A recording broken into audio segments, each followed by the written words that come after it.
they could not possibly fake Right on. what Right we're off. experiencing from people here. It just, there aren't that many good actors in South Korea.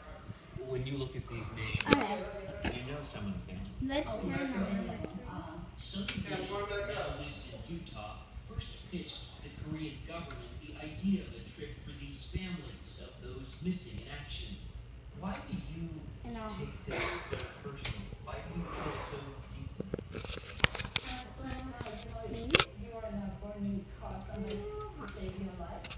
Don't you feel that you're a hero? Say that for the rest of your life. I feel like that.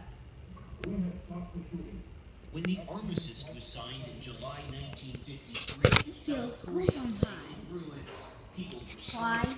Millions were dead. Air on the street. But within 16 years, with the help of foreign aid money, South Korea transformed Airpool.